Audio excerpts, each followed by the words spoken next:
Hello बच्चों, कैसे हैं आप सब और क्या हाल है। देखो बेटा, जैसे मैंने कहा हुआ था कि मैं आरएनए यानी राइबो न्यूक्लिक एसिड से रिलेटेड जो है वो आपकी एक वीडियो लेकर के आऊँगा और जल्द ही लाने की प्रयास करूँगा।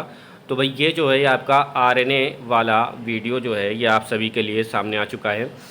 आरएनए के कौन कौन से टाइप होते हैं उसके बारे में बताएंगे और जानेंगे कि आरएनए जो है वो क्या काम करता है। ठीक है, तो शुरू करते हैं सेशन पहले स्लाइड के साथ में। और दिया हुआ है क्या कि राइबोज न्यूक्लिक एसिड जो फुल फॉर्म है किसका, आरएनए का, एक अकेली बहुन्यूक्लियोटाइड श्रृंखला वाली एक लंबी तंतुनुमा संरचना होती है जिसमें क्या मिला हुआ होता है, फास्फेट, राइबोज शर्करा और साथ ही साथ एक न्यूक्लिक एसिड मिला हुआ होता है। कैसे मिला होता है, जैसे हम लोग जानते हैं कि ये जो है हमारा क्या है, आरएनए है। तो इस आरएनए पे ये जो लगे हुए हैं ये क्या है भैया, ये वाला जो रज्जू बना हुआ है ये किससे बना हुआ, फास्फेट और शुगर से बना हुआ है। किससे बना हुआ है, फास्फेट से बना हुआ है। और किससे बना हुआ है, दूसरा शुगर से बना हुआ है। और जो ये चीज़ें जो लगी हुई हैं, ये जो लगी हुई हैं ये क्या है भैया, ये है नाइट्रोजन क्षार। क्या है ये है नाइट्रोजन क्षार। तो बात समझ में आई कि नाइट्रोजन क्षार जो है वो जुड़ा हुआ है और बना हुआ है किससे, एक आरएनए के माध्यम से। ठीक है, बात समझ में आई। और जैसे कि हम लोग को मालूम है कि जब हम लोग बात करते हैं डीएनए की तो हम लोग क्या बोलते हैं, डीएनए में क्या होता है, डीऑक्सी राइबो शर्करा होती है। यानी हमने पहले पढ़ा चुका हुआ है इसके बारे में, जिसको हमने बताया हुआ है कि अगर ऑक्सीजन का एक अणु जो है वो अगर कम है तो वो क्या हो गया है, वो डीऑक्सी हो गया है, यानी डीऑक्सी राइबोज शर्करा हो गई। और अगर ऑक्सीजन का अणु जो है वो बराबर पूरे 5 है तो इसका मतलब क्या है, वो राइबोज शर्करा हो गई है। ठीक है ना, बात समझ में आ रही है। चलो ठीक है, फिर आगे बढ़ते हैं। आगे दिया हुआ है क्या कि जो डीएनए जो होता है, अच्छा एक चीज़ और जो चीज़ मैंने बताना भूल गया अभी, क्या दिया हुआ है कि डीएनए जो है उसमें क्या पाई जाती हैं, जैसे कि हम सभी लोगों को मालूम है एटीजीसी पाया जाता है, यानी एडेनिन, गुआनिन, थाइमिन और साइटोसिन पाया जाता है। जबकि जो आरएनए जो होता है उसमें थाइमिन की जगह पर क्या पाया जाता है, यूरेसिल पाया जाता है। ठीक है ना, बात समझ में आ रही है। अच्छा एक चीज़ और कि जो आरएनए जो है, ठीक है, उसके बारे में वैज्ञानिक वॉल्टर गिलबर्ट ने बताया था। किसने बताया था, वॉल्टर गिलबर्ट ने बताया था। और 1986 में बताया था। कब बताया था बेटा, 1986 में बताया था और वॉल्टर गिलबर्ट ने बताया था। ठीक है, फिर आगे बढ़ते हैं। आगे क्या दिया हुआ है कि आरएनए जो है वो कहाँ पाया जाता है, तो आरएनए की संरचना जो है वो बिल्कुल डीएनए जैसी होती है। बस इसमें सिर्फ अंतर ये होता है कि इसमें क्या होता है, थाइमिन की जगह पर यूरेसिल बेस पाया जाता है और इसमें जो रज्जुक होता है वो क्या होता है भैया, एक सूत्री होता है। ठीक है, बात समझ में आ रही है। आगे बढ़ते हैं। आगे क्या दिया हुआ है कि डीएनए जो है वो आरएनए जो है वो किस प्रकार का होता है। तो आरएनए जो है वो किस प्रकार का होता है, तो आरएनए जो है वो आपके सामने लिखा हुआ है कि 3 प्रकार के होते हैं भैया। कौन कौन से होते हैं, तो एक होता है एमआरएनए, दूसरा होता है आरआरएनए और तीसरा होता है कौन सा, टीआरएनए।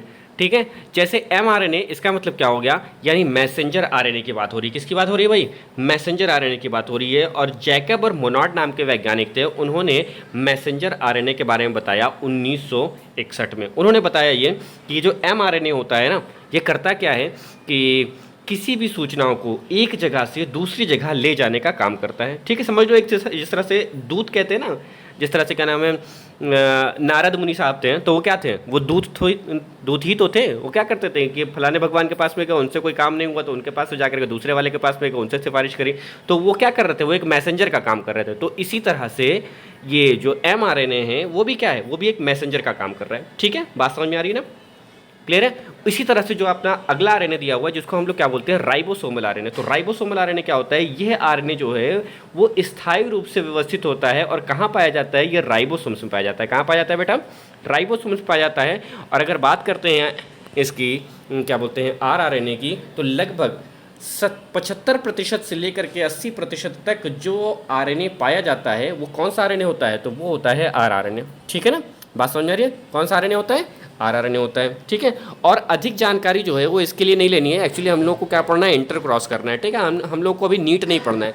अगर नीट के सिलेबस से पढ़ना होगा तो हम और अच्छे से और विस्तार से इसके बारे में जानकारी देंगे। ठीक है, चलो ठीक है। आगे दिया हुआ है क्या, टीआरएन यानी स्थानांतरण आरएनए। स्थानांतरण आरएनए यानी ट्रांसफर आरएनए की बात हो रही है। तो यानी कहने का मतलब क्या है कि जो अपने वैज्ञानिक जो थे वॉटसन और क्रिक साहब, उन लोगों ने ये अनुमान लगाया था कि ये जो टीआरएनए होता है वो करता क्या है कि कोडों की जो जानकारी होती है ना उसको समेट करके अपने पास में रखता है और अमीनो एसिड के माध्यम से वो जोड़े रखता है। और इस प्रकार की प्रक्रिया जो होती है वो क्या करती है, एक जगह से किसी दूसरी जगह ले जाने के लिए ये काम करती है। कौन सी, जो ट्रांसफर आरएनए होता है, ठीक है ना।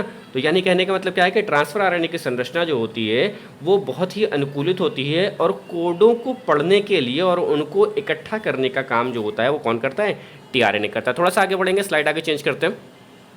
देखो जैसे लिखा हुआ है कि यहाँ पे एमआरएनए जो है वो संदेशवाहक आरएनए होता है, प्रोटीन संश्लेषण काम करता है, इसके अंदर केंद्रक पाया जाता है, डीएनए से प्रोटीन संश्लेषण में सूचना प्राप्त करता है, और एमआरएनए जो है वो डीएनए के रज्जु के टेम्पलेट के रूप का कार्य करता है, ठीक है ना। बात समझ में आ रही है। फिर आगे दिया हुआ है क्या कि राइबोसोमल आरएनए जो होता है वो लगभग 80% होता है, इसमें राइबोसोम्स, न्यूक्लिक प्रोटीन तथा आरएनए मिल जाते हैं और संश्लेषण काम करते हैं। ये सारी प्रक्रियाएं जो होती हैं राइबोसोमल आरएनए में पाई जाती हैं, ठीक है। अच्छा, राइबोसोमल आरएनए जो है वो अधिकतर मात्रा में केंद्रक के बाहर पाया जाता है, ये चीज़ ध्यान रखना, ठीक है ना।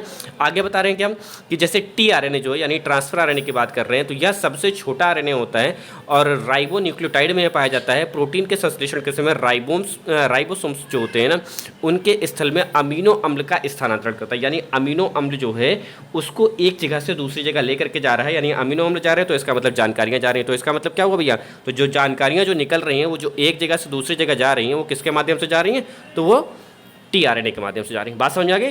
तो ये था आपका आरएनए वाला सेक्शन। वीडियो जैसा भी लगा है आप लोग को उसको लाइक करिएगा, सब्सक्राइब करिएगा, और अगर क्या नाम है कोई डाउट है अगर इससे रिलेटेड तो उसको आप कमेंट बॉक्स के नीचे लिख सकते हैं, ठीक है। तो ख़त्म करते हैं। Okay, good night.